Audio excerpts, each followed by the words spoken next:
Los casos de cáncer en personas jóvenes van en aumento. ¿Qué estás haciendo para prevenir? Cada día, a las 17 horas, Andrea Obaid te invita a cuidar tu salud con los mejores especialistas en Tu Nuevo ADN.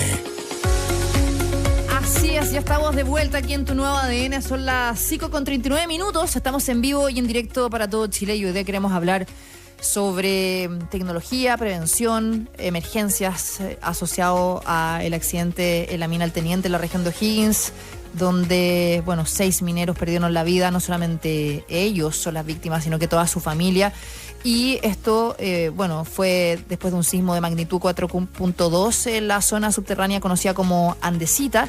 Y en las últimas horas, la ministra de Minería, Aurora Williams, afirmó que existía un protocolo para enfrentar este tipo de situaciones, pero que hubo una falla evidente en su implementación. De hecho, dijo que acá hay una evaluación que coloca en primer lugar el tema de la seguridad, que efectivamente había un protocolo. Dice, nosotros no podemos descartar ni afirmar ningún aspecto de potenciales causas que tuviera este accidente. Esto es parte de la investigación y nosotros vamos a esperar el resultado de los técnicos sobre el punto. Y también hablando de las declaraciones de que supuestamente existían denuncias respecto al estado de la mina, dice que en el Servicio Nacional de Geología y Minería, el SENAGEOMIN, y en la Dirección del Trabajo no tenemos reclamos formales respecto de aquellos aspectos. Hoy día queremos hablar al respecto de este tema. Nos acompaña Michelle Delerebe acá en el estudio, experto en prevención de desastres, de gestión de emergencias y por supuesto ya amigo de la casa. ¿Cómo estás, Michelle? Un gusto tenerte en Tu Nuevo ADN. Hola, Andrea, muchas gracias por la invitación y un gusto estar contigo nuevamente. Bueno, el gusto de nosotros y en primer lugar te quería preguntar cómo interpreta estas declaraciones de la ministra Aurora Williams sobre esta falla evidente y que existía un protocolo que no funcionó. Me parece uno podría tomarlo por un lado, decir un reconocimiento, pero me parece complicado porque uno en emergencias debe ir cerrando puertas más que abriendo puertas y ventanas. En este sentido, uno podría decir cierra puertas en términos de un reconocimiento, pero abre muchas puertas y ventanas, porque si yo iba a decir primero, aquí hubo una falla evidente, yo debería ser capaz de decir que falla, porque si lo estoy señalando es porque he constatado una falla. Y por lo tanto genera un manto de incertidumbre y que probablemente no me extrañaría que en el futuro o en los próximos días, cuando se haga esta pregunta, la respuesta sea debemos esperar la investigación. Entonces, eso creo que va confundiendo y creo que tiene que ver también con nuestros problemas habituales en materia de gestión comunicacional frente a emergencia. Lo otro es que el otro punto que aborda es habían protocolos, una frase muy común en nuestro sistema de emergencia, pero si tú te fijas bien, nunca conocemos cuáles son esos protocolos. Debo señalarte además que en países desarrollados, que son normados, una de las grandes diferencias nuestras, yo te diría que el 99,9% de los protocolos, las normas y los estándares tú los encuentras en fuente abierta, porque es parte de la rendición de cuenta permanente y por lo tanto en materia de transparencia y acceso a la información, siempre estos protocolos en general o las guías están de acceso incluso a través de Internet. Pero acá nos quedamos en la palabra protocolo. Claro, el tema es que cómo se aplica o no en este tipo de situaciones, porque siempre en Chile somos reconocidos por ser un país de desastres, pero nunca hacemos prevención, sino que reacción. Yo te quiero preguntar un par de cosas, ahora contándole a la gente o repasando que la mina El Teniente es considerada la mina subterránea de cobre más grande del mundo, tiene 4.500 kilómetros de galerías y una compleja red de accesos, y su historial también incluye tragedias como la tragedia del Humo, que fue en 1945, donde murieron 355 trabajadores por intoxicación con monóxido de carbono y accidentes posteriores como el ocurrido en 1990, que también fallecieron 6 mineros. O sea, no es la primera vez. No es la primera vez. Y como te digo, mira, hay un tema bien importante que tú señales y que a veces no hacemos el clic. Es la mina subterránea más grande del mundo. Entonces, ¿qué parámetros, básicamente, si no tenemos un sistema normado, bajo qué parámetros entonces evaluamos? Y creo que aquí tenemos que evaluar considerando de que es la mina más grande del mundo. O sea, no debemos escatimar esfuerzo en pedir los más altos niveles de exigencia en la rendición de cuentas, en la transparencia, porque, ojo, y quiero tocar una parte de la introducción que tú señalaste, investigación internacional.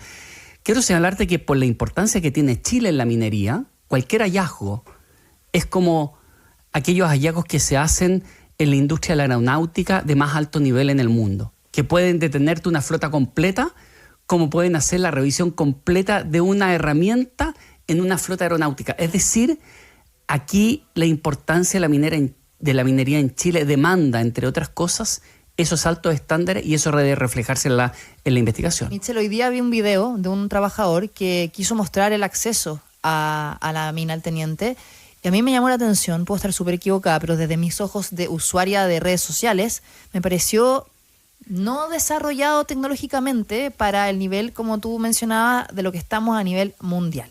Y yo ahí me pregunto, por ejemplo, ¿cómo se puede mejorar también la respuesta ante este tipo de emergencia en una mina de esa categoría? Si uno ve la infografía que hay respecto a cómo es el Teniente, es impresionante el hoyo que hay hacia abajo. Y por otra parte uno dice, bueno, ¿no hay sensores o sistemas de monitoreo sísmico o de inteligencia artificial que puedan ayudar a anticipar o mitigar un derrumbe? Sí, existen. Y creo que la investigación, que por una parte es penal, y ahí yo he insistido mucho, la investigación de la Fiscalía, que creo que ha tenido una presencia, desde mi punto de vista, en materia de manejo de la emergencia, más allá de lo que corresponde al Ministerio Público, ¿ya? Ellos investigan un cuasi delito de homicidio, pero ellos investigan lo que es constitutivo de delito. La investigación aparte es la más relevante porque investiga todo, no todo lo incorrecto, no todos los errores son constitutivos de delito, y por lo tanto hay que ver esa otra parte del bosque. Y efectivamente, por ejemplo, las operaciones mineras, no solamente las operaciones mineras, tranques de relave, las represas, etcétera, tienen una serie de instrumentos que muchas veces los escuchamos en la Red Sismológica Nacional, sí, como son los acelerómetros. Pero tienes básicamente instrumentos que son capaces de medir los movimientos, digamos, sísmicos, pero no asociados, en este caso, a una falla, a la falla, por ejemplo, que sea un sismo interplaca, de subducción, sino que, digamos, en términos simples, al movimiento de la Tierra, ya sea cual sea el origen o causa. Y por lo tanto, tiene que haber instrumentos de sismicidad que incluye los microsismos. Creo que eso va a ser muy importante en materia de la investigación, no solamente por su existencia. Por ejemplo, ¿cuáles eran? Esos instrumentos estaban en línea, transmitían información en tiempo real, y aquí quiero hacer una especificación. Tú puedes tener un acelerómetro, que en jerga como muy común y corriente, que cuando se habla como en los pasillos, uno tiene dos posibilidades: que transmita en tiempo real. Por ejemplo, Centro Sismológico Nacional recibe esa información de los sismos y ayuda con otros instrumentos a determinar el hipocentro, la magnitud y caracterizar el sismo. Lo mismo que hace el OVDAS, que es el centro vulcanológico que también monitorea los volcanes de Chile. Exacto. Pero el acelerómetro también tú podrías ir a ordeñarlo. O sea, no transmitir en tiempo real, porque a ti lo que te interesa es la lectura y sacas esa lectura. Esa lectura, por ejemplo, cuando se usa esa forma que no es para alerta, lo que busca esa lectura es ser información que además es muy relevante para los ingenieros estructurales, para lo que es conocer el suelo, para poder construir un edificio, una gran estructura. Por lo tanto, hay preguntas que hay que responder. Bueno, ¿estaban en línea? Hay demasiadas incógnitas que no podemos acá hacer suposiciones porque me parece irresponsable, ¿cierto? Pero sí, como tú dices, hay una auditoría, hay una investigación que nos va a poder entregar esas respuestas. O sea, ¿qué pasó con los equipos de comunicación? ¿Qué pasó con los sensores? ¿Qué pasó quizás con la aplicación de inteligencia artificial? O sea, de ahora en adelante debería haber un mejor estándar de lo que ya existe en Chile siendo un país minero.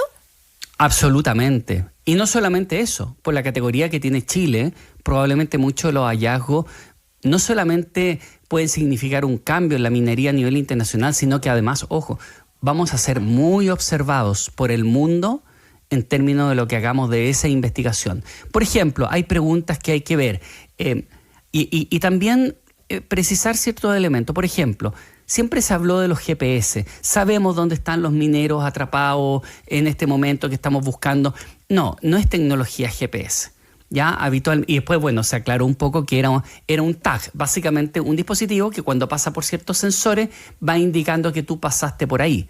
Pero lo que no conocemos y que va a ser importante saber es si teníamos otras redes. Por ejemplo, hay redes de Wi-Fi que se utilizan para poder georreferenciar, para saber dónde estás, para poder de una u otra manera, tal como usamos nosotros nuestra ubicación en tiempo real, eventualmente con eso hay también lo que tiene que ver con Ultra Wideband. Es una red ultra ancha que también se utiliza en espacios como este. Por lo tanto, creo que va a ser muy importante este paso y me parece que esto debería quedar en el tiempo, en términos de comprender que todas estas tecnologías o parte importante de estas tecnologías deberían estar a un clic de distancia de informarse y no asociados a una investigación, porque yo parto de la buena fe y creo que muchos de estos elementos, por ejemplo, estaban o deberían estar, si juzgamos de acuerdo a la categoría de nuestra minería, deberían estar y deberían estar funcionando bien, ¿cierto? Yo parto de esa buena fe, pero no está a un clic de distancia saberlo. Sí, lo otro que te quería preguntar, bueno, de hecho la semana pasada estuve acá entrevistando en el programa a la fundadora de Ecotest, que es un índice para medir el desempeño de los sistemas de seguridad y salud en el trabajo, y de hecho decía que acá en Chile se muere una persona al día por falta de seguridad laboral. O sea, imagínate lo que acá también demuestra el tema de minería, pero más allá de eso, ¿qué pasa también con la comunicación? ¿Qué pasa con las víctimas, que no solamente son los 6 mineros que fallecieron, sino que la familia entera? Porque acá también estamos hablando de manejo de desastres a nivel comunicacional y cultural. Absolutamente, yo quiero tomar lo que tú señalas desde el punto de vista cultural. ¿Qué cultura hemos ido construyendo, lo que diríamos en una organización, en nuestra cultura organizacional? Primero, que las familias pareciera que no son consideradas víctimas. Y eso hay muchísimos ejemplos. Este ejemplo 1 se modificó a medida que pasaban las horas, pero se modificó a medida que aparecieron varios testimonios de familias directas. Yo recuerdo haber visto una madre que dice, en plena lluvia, bajo un árbol, en la calle, en un despacho directo de un medio, diciendo, yo me estoy enterando, he recibido información por ustedes y por la prensa en general. Y eso te demuestra que las víctimas no son consideradas en nuestra cultura organizacional de gestión de emergencias como víctimas desde el minuto cero, desde el momento en que ocurre la emergencia. Como las familias no la consideran. No. Bueno, de hecho, Mina San José, antes de que entráramos al aire, yo te comentaba, a mí me tocó estar en la Mina San José, que, ojo, muchos lo conocen como Campamento Esperanza, pero ese fue un nombre que nosotros inventamos para darle sentido y para que incluso el nombre del espacio ayudara a mitigar el dolor. Sí, recordemos a los 33. A los 33. Ese campamento... El 2010, el 5 de agosto, bueno... Se cumplen 15 años ahora. Se cumplen 5 años. De hecho, hoy. Sí, exactamente, se cumplen... Hoy se cumplen 15 años desde esta situación que, bueno, fue internacionalmente conocida en la mina San José, este yacimiento ubicado a 29 kilómetros al norte de Copiapó y a 33 kilómetros al este de Caldera, que tú estuviste ahí asesorando, me acuerdo. Yo estuve asesorando ahí a los 4 municipios que son los que se hicieron cargo de la gestión social del campamento. Pero ¿a qué voy con esto, con el ejemplo de la familia? Aquí nos olvidamos que la familia se instala ahí y se toma el campamento. Se lo toma porque tenía temor y desconfianza respecto del manejo que se hiciera de la emergencia. O sea, no es porque de una u otra manera haya habido una gestión de víctimas, sino que estamos construyendo, vuelvo a tu palabra, la cultura de que si tú no reclamas, no gritas, no de una u otra manera demandas ciertas cosas desde el principio, básicamente quedas de una u otra manera marginado y no eres considerado como víctima desde el primer momento. Michelle, para cerrar, tú como experto en emergencias y también en prevención de desastres a nivel internacional, ¿tienes quizás recomendaciones o acciones inmediatas que debería tomar la industria? Estamos hablando acá que no solo Codelco, o sea, son los contratistas, hay todo un tema, un ecosistema que quizás la gente desconoce en cómo funciona la minería y quiénes trabajan para quién. Yo creo que hay 2 elementos. Uno, obviamente creo que hay temas duros, hay temas de tecnología, que hay que estar avanzando. Tú siempre abordas eso. Nunca debemos olvidar lo que es la ciencia, la tecnología, el conocimiento al servicio de la protección y bienestar de las personas. Y eso es claro porque es algo que avanza demasiado rápido, por lo tanto las zonas de confort afectan. En segundo lugar, creo que esta industria, como otras, pero sobre todo en el contexto en que estamos, requiere empezar a abordar las emergencias, los accidentes y más aún cuando son fatalidades, con una mirada social integral.